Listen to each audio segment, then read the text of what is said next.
नमस्कार दोस्तों, हम अध्ययन कर रहे थे प्रतिरोधों का श्रेणी क्रम संयोजन। तो देखिए, आज हम अध्ययन करेंगे श्रेणी क्रम जो संयोजन है उसका अनुप्रयोग या प्रयोग के बारे में देखेंगे। तो देखिए, श्रेणी क्रम जो संयोजन है, हमने पढ़ा कि श्रेणी क्रम जो संयोजन होता है वो किस प्रकार से रहता है। प्रतिरोधों का श्रेणी क्रम संयोजन हम किस प्रकार से करते हैं, तो इससे पिछले वाला जो वीडियो उसको ज़रूर देखें। तो देखिए, श्रेणी क्रम संयोजन का अनुप्रयोग देखेंगे। तो देखिए, श्रेणी क्रम जो संयोजन का अनुप्रयोग कहाँ पर किया जाता है, तो देखिए सबसे पहले देखिए कार बैटरीज, यानी जो कार में लगी हुई जो बैटरियाँ होती हैं उनको श्रेणी क्रम में जोड़ा हुआ यानी जोड़कर रखते हैं, जिससे क्या होता है कि उससे अधिक वोल्टेज प्राप्त होता है। तो यहाँ से देखिए कार बैटरी,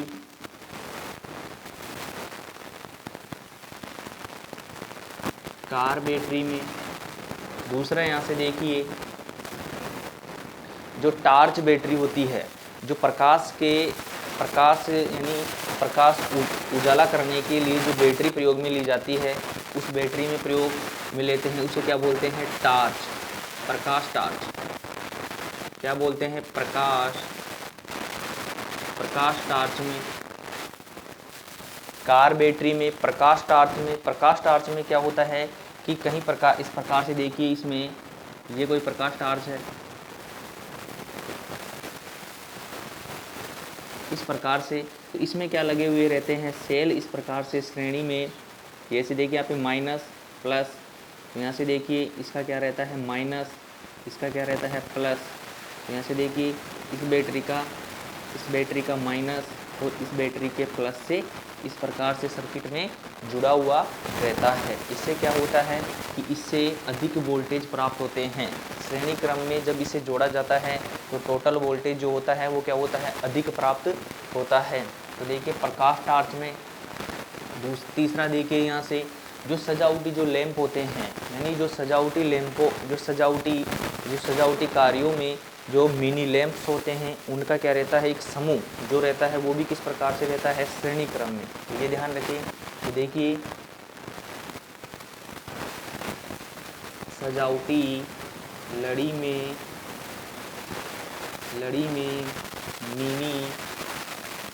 मिनी लैंप्स समूह,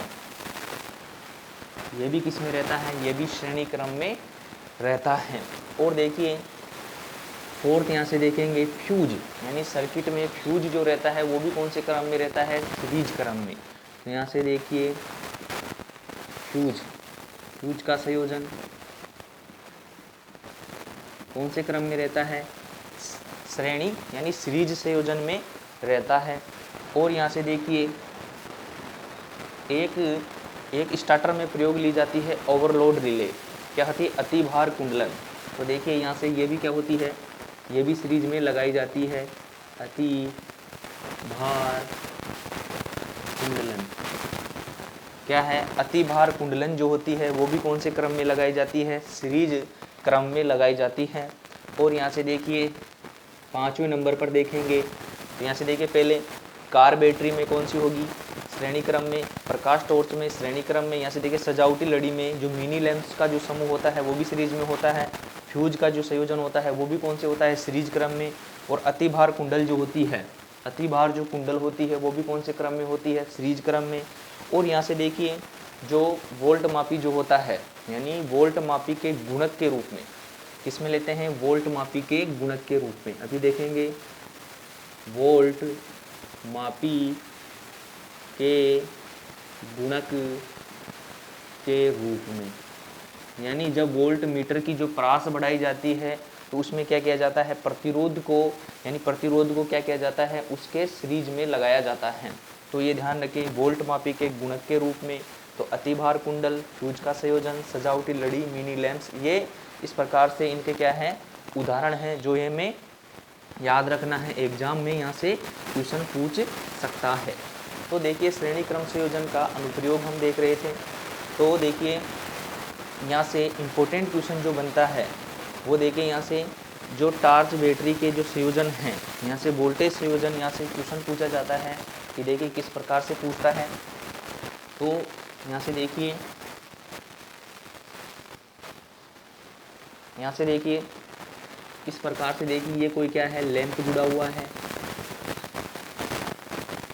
ये क्या है प्लस, और ये क्या है बैटरी का ऋण सिरा, ये दूसरे प्लस, और बैटरी के ऋण सिरे से यहाँ से देखिए ये प्लस और ये माइनस क्या है, इस प्रकार से ये बैटरी में जुड़े हुए हैं।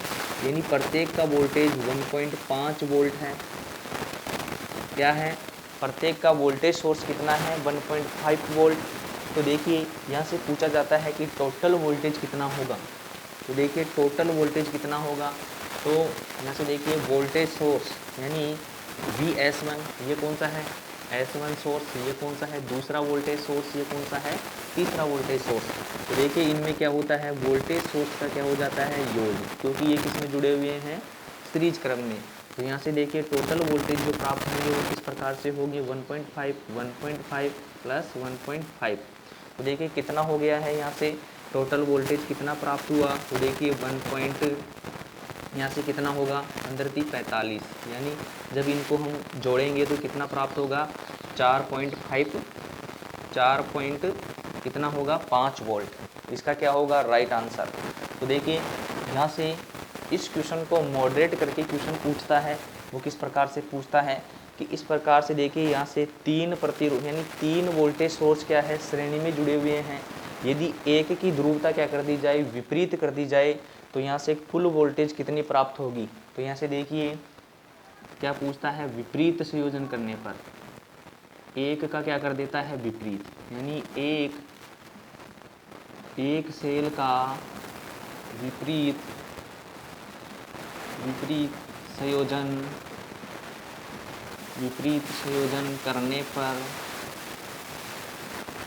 संयोजन करने पर कुल वोल्टता होगी, कुल वोल्टता ज्ञात करे। यानी मान लीजिए यही क्वेश्चन है, यानी इसी क्वेश्चन को देखिए इस प्रकार से पूछता है, ये सर्किट आरेख बनाकर भी दे सकता है और क्वेश्चन बनाकर भी पूछ सकता है। तो देखिए यहाँ से प्लस माइनस, यहाँ से देखिए एक वोल्टेज सोर्स को क्या कर दिया गया है, विपरीत क्रम में जोड़ दिया गया है। तो यहाँ से देखिए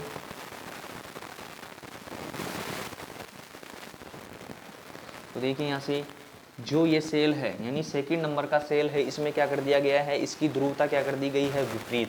तो यहाँ पे पूछता है टोटल वोल्टेज जो होगा वो कितना होगा। तो देखिए वोल्टेज सोर्स S1 इसमें क्या हो रहा है, देखिए इसकी जो ध्रुवता है वो क्या हो रही है एक सेल की विपरीत। तो यहाँ से देखिए VS2, यहाँ से देखिए प्लस VS3। तो देखिए यहाँ से टोटल वोल्टेज निकालेंगे तो क्या होगा कि जैसे इनके मान कितने हैं 1.5 और 1.5 वोल्ट। तो देखिए यहाँ से मान रखते हैं 1.5 माइनस 1.5 प्लस 1.5। अब देखिए यहाँ से जो वोल्टेज जो प्राप्त होगा वो कितना होगा, देखिए एक वोल्टेज का एक से क्या हो जाता है प्रभाव नष्ट हो जाता है, प्लस का माइनस से क्या हो जाएगा प्रभाव, इनको क्या होंगे घटाएंगे तो क्या होगा 0। और यहाँ से देखिए कितना वोल्टेज बचेगा 1.5 वोल्ट। इस प्रकार से क्वेश्चन पूछा जाता है। तो एक सेल को विपरीत कर देने पर देखिए कितना वोल्टेज प्राप्त हो रहा है 1.5 वोल्ट। तो इस प्रकार से भी यहाँ से क्वेश्चन पूछता है। तो इतनी बातें आप यहाँ से ध्यान रखें। अब देखेंगे प्रतिरोधों का समांतर क्रम संयोजन। यहाँ से देखिए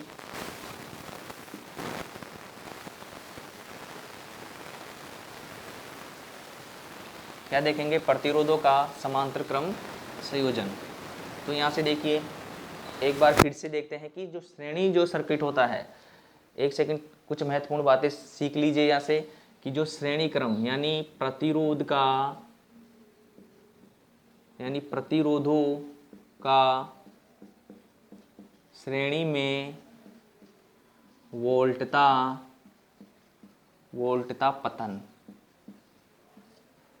पतन के बारे में, यानी वोल्टेज ड्रॉप।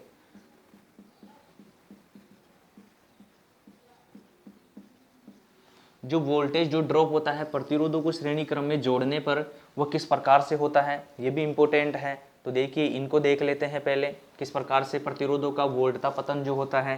तो देखिए यहाँ से ये क्या है, कोई प्रतिरोध जुड़ा हुआ है। यहाँ से देखिए ये कोई सर्किट में प्रतिरोध जुड़े हुए हैं। कितने प्रतिरोध जुड़े हुए हैं, 4 प्रतिरोध। और यहाँ से देखिए ये क्या है, यहाँ पर कोई वोल्टेज सोर्स जुड़ा हुआ है। क्या जुड़ा हुआ है, वोल्टेज सोर्स जुड़ा हुआ है। और देखिए ये बैटरी का कौन सा धन सिरा और ये बैटरी का कौन सा है, माइनस सिरा। तो यहाँ से देखिए जो R1 जो है, यहाँ से देखिए ये क्या है R1, ये क्या है R2, यहाँ पर देखिए R3, ये क्या है R4। तो देखिए यहाँ से समझने का प्रयास करिए कि जो R1 जो है इसका जो बिंदु है, यानी R1 का जो सिरा है वो कौन सा है, A सिरा। A कौन सा है, A सिरा। इसका जो दूसरा सिरा है B सिरा। इसका देखिए इसका जो सिरा है यहाँ पर पॉइंट बना दीजिए इनके बीच में कि R1 का जो है R1 A से लेकर B तक, और R2 क्या है B से लेकर C तक, और देखिए यहाँ से R3 क्या है C से लेकर D तक, और D से लेकर E तक, E। और यहाँ पर देख लीजिए यहाँ पर भी डाल दीजिए F बिंदु। तो देखिए यहाँ पर कि जो इस प्रकार से देखिए यहाँ पर कितना वोल्टेज लगाया गया है, 80 वोल्ट। कितना वोल्टेज लगा रहे हैं, 80 वोल्टेज। तो यहाँ से देखिए कि वोल्टेज का जो 80 वोल्टेज है, यहाँ पर देखिए यहाँ से सॉरी इसको यहाँ पर लिख लीजिए A बिंदु। A बिंदु इसे मानेंगे, यहाँ से देखिए B बिंदु इसे, C बिंदु इसे, और यहाँ से देखिए D, E, यहाँ से देखिए F, यहाँ से देखिए G, और यहाँ से देखिए H, G H। और ये यहाँ से मान लीजिए स्मॉल b है। ये क्या है, स्मॉल b। ए और b यहाँ से देखिए, यहाँ से पूछा जाए a बिंदु का विभव कितना होगा। यहाँ से क्वेश्चन पूछा जाए इस प्रकार से सर्किट देके कि a बिंदु का विभव कितना, a बिंदु का विभव कितना होगा। तो यहाँ से देखिए A बिंदु का विभव जो है यहाँ से देखिए कितना है, A धनात्मक में है तो कितना होगा, 80 वोल्टेज। तो A बिंदु का विभव पूछा जाए तो कितना होगा, 80 वोल्ट। यहाँ से इस सर्किट से क्वेश्चन पूछा जाए कि B बिंदु का विभव कितना होगा, तो यहाँ से देखिए B बिंदु का विभव कितना होगा, ये पूछा जाए कि यहाँ से B बिंदु का विभव कितना होगा। तो देखिए यहाँ पर B बिंदु पर क्या है, ऋणात्मक चिन्ह। तो यहाँ से देखिए कितना वोल्टेज होगा, 0 वोल्टेज। कितना होगा, 0 वोल्टेज। ऋणात्मक चिन्ह का मतलब क्या है कि यहाँ से वोल्टेज ड्रॉप का क्या हो रहा है, माइनस होते जा रहा है, और यहाँ पर आकर कितना हो जाता है, वोल्टेज ड्रॉप 0 वोल्टेज। तो देखिए यहाँ से वोल्टेज चलता है, और यानी A बिंदु से विभव का मान इस प्रकार से चलते हैं कि जैसे धारा किस प्रकार से प्रवाहित होगी, प्लस से माइनस की तरफ। और देखिए जो प्रतिरोधों में वोल्टता पतन जो ड्रॉप होता है प्रतिरोधों पर, तो देखिए वो किस प्रकार से रूढ़िवादी तरीके से होता है, किस प्रकार से। तो देखिए यहाँ से इसके सिरे को पॉजिटिव, यानी प्रतिरोध के R1 सिरे को क्या मान लिया जाता है, पॉजिटिव। और दूसरी बात देखिए ये जो पॉजिटिव सिरे के पास वाला सिरा है, इसलिए भी इसे क्या मान लिया जाता है, धनात्मक सिरा। यहाँ से देखिए ये जो सिरा होगा ये कौन सा होगा, ऋणात्मक सिरा। और इसका देखिए ये सिरा कौन सा होगा, धनात्मक। ये सिरा कौन सा होगा, ऋणात्मक। इस प्रतिरोध का ये कौन सा होगा, धनात्मक। और यहाँ से देखिए ये धनात्मक और ये ऋणात्मक। तो देखिए जो अंतिम जो सिरा है वो किसके पास में है, वो ऋण सिरे के पास में है, तो इसका प्रभाव इस पर आता है। तो देखिए यहाँ पर क्या हो जाएगा, माइनस का चिन्ह होगा। अब देखते हैं यहाँ से पूछा जाए आपको B बिंदु पर भी वो कितना होगा, तो B बिंदु पर भी कितना होगा, 80 वोल्ट। कितना होगा, प्लस का 80 वोल्ट, क्योंकि यही भी वो इसकी ओर चलता है। तो देखिए यहाँ से C बिंदु पर पूछा जाए तो क्या होगा, प्लस 80 वोल्ट। अब यहाँ से देखिए अब जो प्रतिरोध R1 है, जो प्रतिरोध क्या है R1, और ये प्रतिरोध कितने जुड़े हुए हैं, 4 प्रतिरोध जुड़े हुए हैं। तो इनमें क्या होगा, समान रूप से क्या हो जाएगा, वोल्टेज का ड्रॉप होगा। इसमें भी कितना, इसमें भी इतना, क्योंकि इनके मान क्या है, माने हैं समान हैं। तो ये कितनी, ये वोल्टेज है कितने भागों में बढ़ जाएगा, ये कितने भागों में बटेगा, ये 4 भागों में बटेगा। तो देखिए जब कितना वोल्टेज हो जाएगा, यहाँ से 20 वोल्टेज। कितना वोल्टेज का यहाँ पर ड्रॉप होगा, 20 वोल्टेज का क्या होगा, ड्रॉप का मतलब क्या होगा, माइनस। तो देखिए इसी प्रकार से ये 80 वोल्ट इस प्लस से क्या करेगा, अंदर प्रवेश करेंगे, जब इन्हें अंदर प्रवेश करेंगे तो यहाँ पर देखिए कितने वोल्टेज का ये प्रतिरोध ड्रॉप कर रहा है, 20 वोल्टेज का। कितने का? तो यहाँ से देखिए ये क्या कर लेगा, 80 वोल्टेज में से क्या कर लेगा, 20 वोल्टेज का ड्रॉप कर लेगा। तो यहाँ से देखिए यहाँ पे पूछा जाए कि डी बिंदु पर विभव कितना रहेगा, तो देखिए 80 विभव हम लेके आ रहे थे, उनमें से देखिए 20 विभव का क्या हो गया है, वोल्टेज ड्रॉप। तो वोल्टेज ड्रॉप हो जाने पर देखिए यहाँ पर कितना वोल्टेज बचेगा, प्लस का 60 वोल्ट। कितना बचेगा, प्लस का 60 वोल्ट। डी बिंदु पर कितना रहेगा, प्लस का 60 वोल्ट। अब देखिए यहाँ से चलेंगे तो ये भी क्या है, समान प्रतिरोध का है, तो ये क्या करेगा, 20 वोल्ट का क्या करेगा, ड्रॉप करेगा। ये प्रतिरोध क्या करेगा, ये भी इस विभव का क्या करेगा, 20 वोल्टेज का इसमें से क्या कर लेगा, ड्रॉप कर लेगा, यानी इसमें से क्या कर लेगा, खपत कर लेगा। तो यहाँ से पूछा जाए कि ई बिंदु पर जो विभव का मान होगा वो कितना होगा, तो देखिए यहाँ से प्लस 60 में से क्या कर देंगे, माइनस के 20 को हम कटाएंगे तो कितना बचेगा ई बिंदु पर, तो देखिए ई बिंदु पर प्लस का कितना बचेगा, 40 वोल्ट। कितना बचेगा, प्लस का 40 वोल्ट। अब यहाँ से देखिए फिर R3 पर चलते हैं, तो R3 भी प्रतिरोध का मान समान है, ये भी कितने का कर रहा है, 20 वोल्ट का। यानी हम प्रतिरोधों के कारण वोल्टेज ड्रॉप को समझ रहे हैं। तो यहाँ से देखिए ये क्या है, इस ई बिंदु पर कितना है, प्लस 40 वोल्टेज, क्योंकि जो ये विभव लगाया जा रहा है, ये विभव का क्या हो रहा है, यहाँ पर ड्रॉप हो रहा है। तो देखिए यहाँ पर कितने का ड्रॉप हो गया है, यहाँ से देखिए यहाँ पर कितना बचा इस बिंदु पर, तो देखिए प्लस 40 वोल्टेज। इसी प्रकार से प्लस में से क्या करेंगे, प्रतिरोध सेकंड प्रतिरोध में जाएंगे, तो ये भी क्या करेगा, इसे भी माइनस के 20 वोल्टेज चाहिए, क्योंकि ये भी वोल्टेज का क्या करता है, ड्रॉप करता है। तो देखिए इसमें करेंगे तो देखिए 20 का करने पर देखिए एफ बिंदु पर जो वोल्टेज प्राप्त होंगे वो कितने होंगे, प्लस के 20 वोल्टेज। अब यहाँ से देखिए कितना हो गया है, प्लस के 20 वोल्ट। अब यहाँ पर देखिए अब ये जो प्रतिरोध R4 है ये भी क्या करेगा, माइनस के 20 वोल्टेज का क्या करेगा, ड्रॉप करेगा। यानी क्या करेगा, यहाँ से देखिए R4 जो है ये भी माइनस 20 का क्या करेगा, वोल्टेज ड्रॉप करेगा। तो अंतिम में देखिए जी बिंदु पर कितना वोल्टेज प्राप्त होगा, यहाँ से देखिए 0 वोल्ट, क्योंकि जितना वोल्टेज यहाँ पर मिल रहा था वो देखिए इसने क्या कर लिया है, ड्रॉप कर लिया है। तो यहाँ पर कितना होगा, 0 वोल्ट। यहाँ से देखिए H जो बिंदु है इस पर जो होगा, F जो बिंदु है इस पर जो वोल्टेज होगा वो कितना होगा, 0 वोल्ट।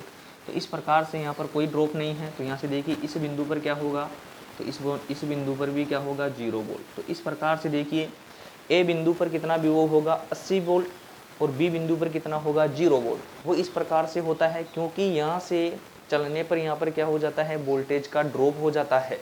तो इतनी बातें आप यहाँ से ध्यान रखें, ये इंपॉर्टेंट है कि ड्रॉप किस प्रकार से होता है और इस प्रकार से यहाँ से वोल्टेज बचते हैं। फिर यहाँ पर क्या हो जाता है, इसने खपत कर ली, यहाँ पर इतने वोल्टेज शेष बचे। फिर इसके बाद में R3 ने भी क्या किया, इसने भी वोल्टेज ड्रॉप किया, यहाँ पर कितने वोल्टेज बचे, प्लस के 20, और यहाँ से देखिए इसने भी क्या किया, माइनस के 20 वोल्टेज का ड्रॉप कर लिया। तो इसीलिए यहाँ से जो अंतिम विभव जो प्राप्त होता है वो कितना होता है, 0 वोल्ट। और यहाँ से एक चीज़ और ध्यान रखें, यदि इस बिंदु पर 0 वोल्टेज यानी बी बिंदु पर, तो यहाँ से ध्यान रखें, देखिए बी बिंदु पर 0 वोल्ट प्राप्त नहीं होने पर क्या समझेंगे कि परिपथ में कुछ ना कुछ त्रुटि है। तो क्या होगा, बी बिंदु पर 0 वोल्ट प्राप्त नहीं होने पर परिपथ में कहीं त्रुटि है। ये ध्यान रखें, क्या है, परिपथ में कहीं ना कहीं इसमें त्रुटि है। इतनी बातें आप यहाँ से ध्यान रखें। अब देखेंगे प्रतिरोधों का समांतर क्रम संयोजन। तो यहाँ से देखिए प्रतिरोधों का समांतर क्रम संयोजन।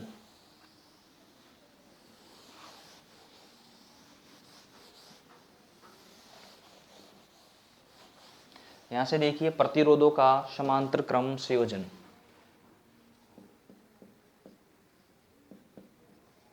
प्रतिरोधों का समांतर क्रम संयोजन।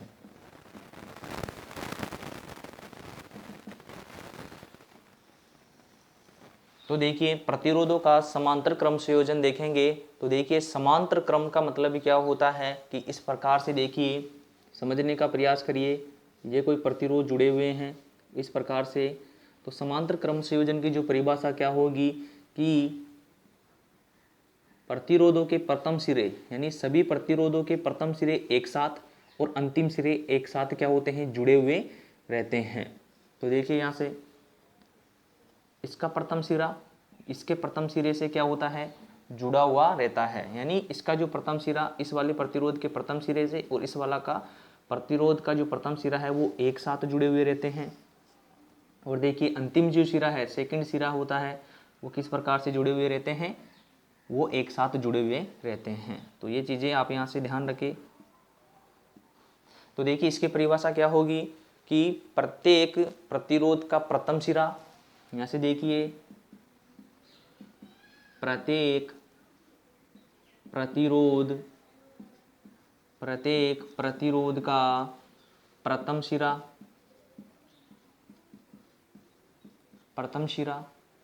प्रत्येक प्रतिरोध का प्रथम सिरा तथा यहाँ से देख प्रथम सिरा एक साथ तथा अंतिम सिरा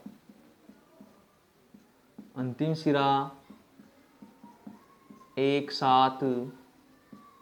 साथ जुड़ा हुआ रहता है।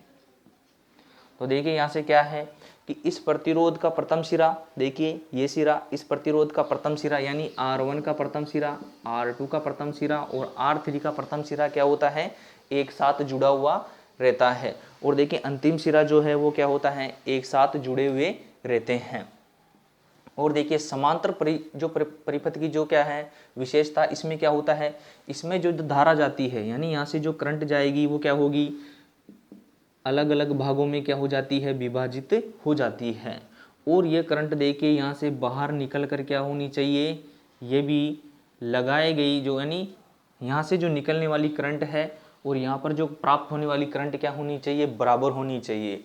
ये ध्यान रखें। तो यहाँ से देखिए समांतर परिपथ में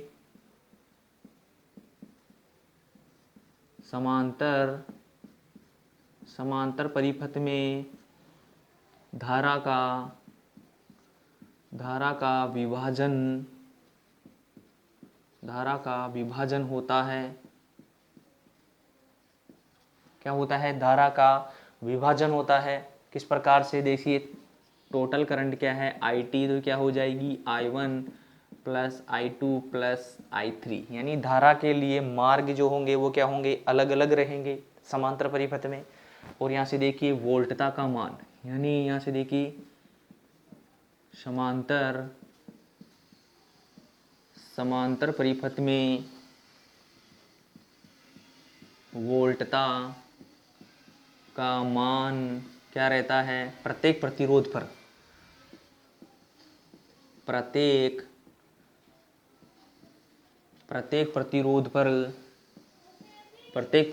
पर वोल्टता स्रोत के समान रहता है। यहाँ से देखिए प्रत्येक प्रतिरोध पर वोल्टता स्रोत के समान रहता है। यहाँ से इतनी बातें आप यहाँ से ध्यान रखें कि समांतर क्रम की जो विशेषता होती है वो क्या है, ये है कि प्रत्येक प्रतिरोध का प्रथम सिरा तथा अंतिम सिरा एक साथ जुड़ा हुआ रहता है। और देखिए समांतर परिपथ में धारा का क्या होता है, विभाजन होता है। क्यों, क्योंकि इस प्रतिरोध में अलग धारा प्रवाहित होगी, इसमें क्या होगी, अलग धारा प्रवाहित होगी, इसमें क्या होगी, प्रतिरोध के अकॉर्डिंग इनमें क्या होगी, धारा का विभाजन होगा। वो किस प्रकार से है, I1 बराबर क्या हो जाएगा, I1 plus I2 plus I3। यहाँ से देखिए समांतर परिपथ में वोल्टता का मान जो होता है वो प्रत्येक प्रतिरोध पर वोल्टता स्रोत के क्या रहता है, समान रहता है। यानी R3 पर जो वोल्टेज होगा वो क्या रहेगा, जैसे यहाँ से देखिए यहाँ से 100 वोल्टेज लगाए गए हैं, तो इस पर भी कितना होगा, 100 वोल्ट, इस पर भी कितना रहेगा, 100 वोल्ट। एक क्रॉस वोल्टेज कितना रहता है, 100 वोल्टेज। तो ये ध्यान रखिए यहाँ से कितना रहेगा, 100 वोल्ट। यानी समांतर में क्या हो जाता है, वोल्टेज का मान क्या रहता है, समान। अब यहाँ से देखिए कुल प्रतिरोध, यानी समांतर संयोजन का कुल प्रतिरोध किस प्रकार से निकाला जाता है वो देखेंगे। तो देखिए यहाँ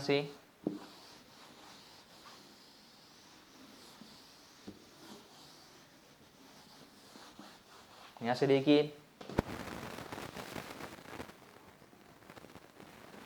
कुल प्रतिरोध की गणना। यहाँ से देखेंगे कुल प्रतिरोध की गणना किस प्रकार से की जाती है, समांतर परिपथ के लिए। तो यहाँ से देखिए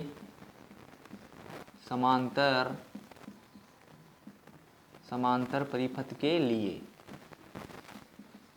तो देखिए यहाँ से देखेंगे कुल प्रतिरोध की गणना करेंगे समांतर परिपथ के लिए। तो यहाँ से देखिए समांतर परिपथ किस प्रकार से है, इस प्रकार से जुड़ा हुआ रहता है।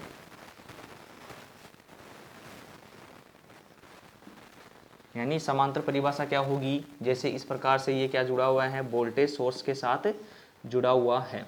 तो देखिए ये क्या है R1, ये क्या है R2। तो देखिए यहाँ से जो धारा प्रवाहित होगी वो क्या होगी I जो रहेगी वो इसमें बढ़ जाएगी और इसमें क्या होगी, विभाजित होगी। तो ये क्या होगी I1 और ये क्या होगी I2। तो देखिए हमेशा ध्यान रखें ओम के नियम के अनुसार इसमें क्या होता है, देखिए इसमें ओम के नियम के अनुसार, यहाँ से देखिए श्रेणी सर्किट में क्या हो रहा था, वोल्टेज का विभाजन हो रहा था। तो ओम के नियम के अनुसार पर हम वोल्टेज का मान रख रहे थे। यहाँ से देखिए इस पर यहाँ पे क्या हो रहा है, धारा का विभाजन हो रहा है। तो ओम के नियम के अनुसार में हम क्या रखेंगे, धारा। तो धारा क्या होती है, I बराबर क्या होती है V/R। क्या होता है I बराबर V/R। और समांतर परिपथ की जो शर्त होती है वो क्या होती है, तो देखिए यहाँ से टोटल करंट जो होगी वो क्या रहेगी, ड्रॉ I, यानी I1 I2 के क्या रहेगी, योग के बराबर रहेगी। यानी इनका योग जो रहता है वो क्या रहना चाहिए, बराबर। तो यहाँ से देखिए अब देखिए I का मान इसमें रखेंगे, टोटल करंट में रखेंगे। तो देखिए क्या होगा, टोटल V I बराबर और टोटल R। तो यहाँ से देखिए I1 और I2। तो I1 की जगह देखिए V/R1 प्लस V/R3। यहाँ से देखिए अब देखिए यहाँ से इनमें क्या होगा कि जैसे V को क्या करेंगे, बाहर निकालेंगे यानी कॉमन लेंगे। तो देखिए यहाँ से क्या होगा 1 टोटल RT। यहाँ से देखिए टोटल वोल्टेज जो है ये क्या है, टोटल रेजिस्टेंस है। तो यहाँ से देखिए V इसमें से क्या करेंगे, बाहर निकालेंगे। तो देखिए यहाँ से क्या होगा, अब इसमें से भी क्या होगा, V को बाहर निकाल लेते हैं, कॉमन कर लेते हैं। तो देखिए क्या होगा R1 प्लस 1/R2। यहाँ से देखिए यहाँ से V को क्या कर लिया गया है, कॉमन निकाल लिया गया है। तो यहाँ से देखिए V से V क्या हो जाएगा, कैंसल। तो देखिए यहाँ से 1/RT बराबर क्या होगा 1/R1 प्लस 1/R2। ये क्या है,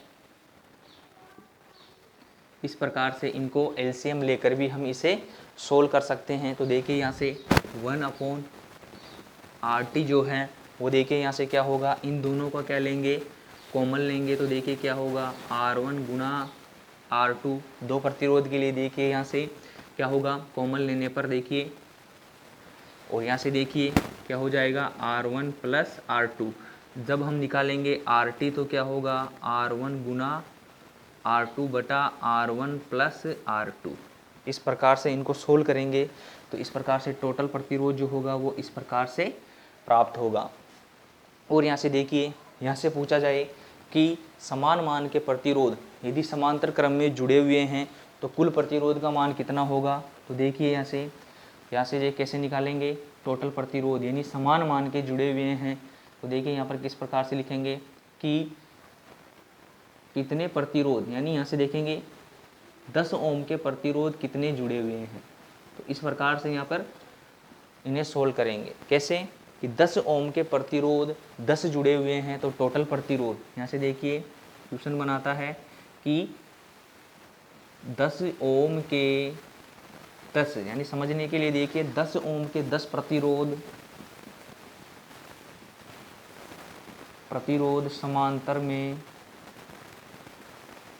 समांतर क्रम में जुड़े हुए हैं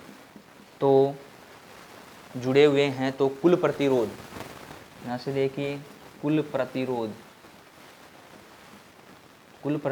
ज्ञात करें।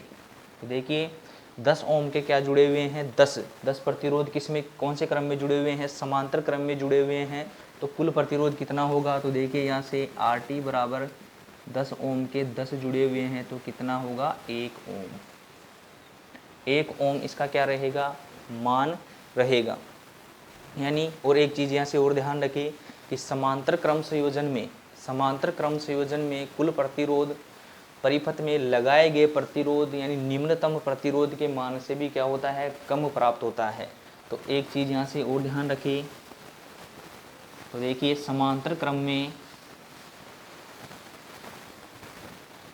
इम्पोर्टेंट है, यहाँ से देखिए, यहाँ से समांतर क्रम में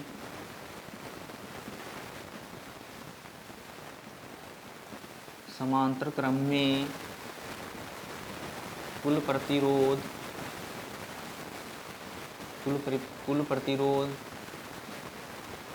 परिपथ के निम्न मान के प्रतिरोध से भी कम प्राप्त होता है। ये ध्यान रखें क्या होता है, यानी समांतर क्रम में कुल प्रतिरोध परिपथ के निम्न प्रतिरोध से भी क्या होता है, कम प्राप्त होता है। जैसे देखेंगे, जैसे यहाँ से देखिए,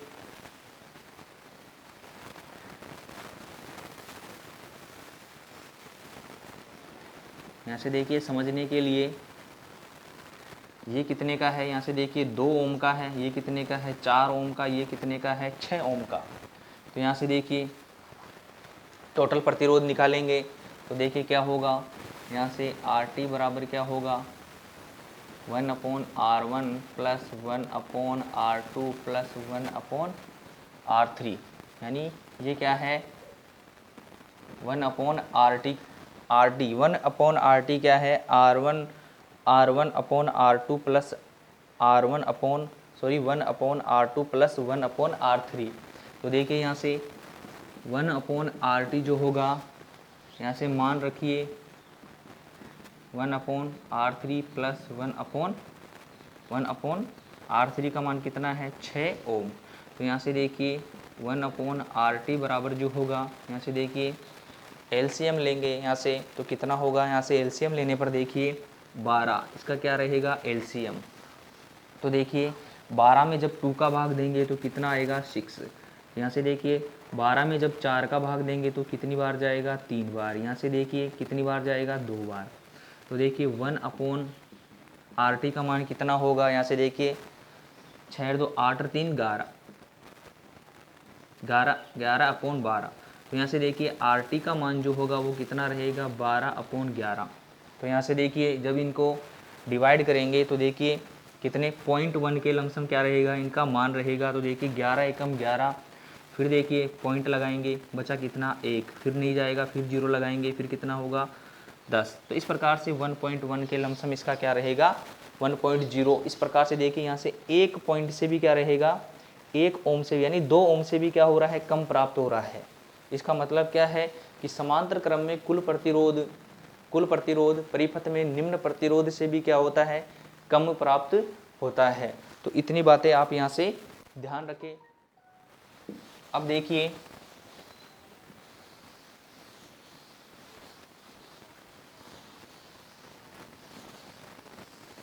यहाँ से क्वेश्चन पूछा जाता है कि समांतर क्रम में, यहाँ क्या है देखिए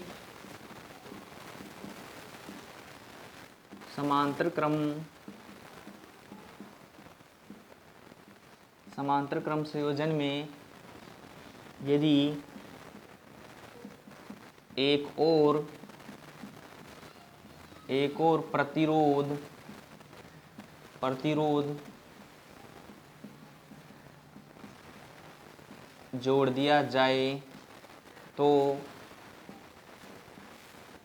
प्रतिरोध जोड़ दिया जाए तो कुल प्रतिरोध पर क्या प्रभाव पड़ेगा। तो ध्यान रखिए क्या है कि समांतर क्रम संयोजन में यदि एक और प्रतिरोध जोड़ दिया जाए तो कुल प्रतिरोध पर क्या प्रभाव पड़ेगा। तो ध्यान रखिए कुल प्रतिरोध जो होता है वो क्या हो जाता है कुल प्रतिरोध घट जाता है। और यहाँ से पूछा जाता है कि समांतर क्रम संयोजन में यदि एक और प्रतिरोध जोड़ दिया जाए तो इसी प्रश्न में देखिए धारा का मान क्या हो जाता है, बढ़ जाता है।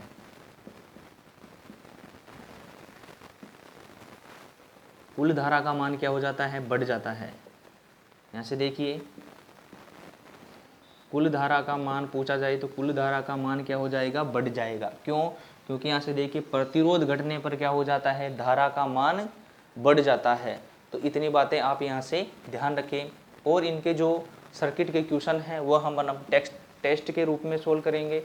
यदि आपको वीडियो पसंद आ रहा है तो वीडियो को लाइक ज़रूर करें और यदि आप इस चैनल पर नए हैं तो चैनल को सब्सक्राइब जरूर करें। धन्यवाद। जय हिंद, जय भारत।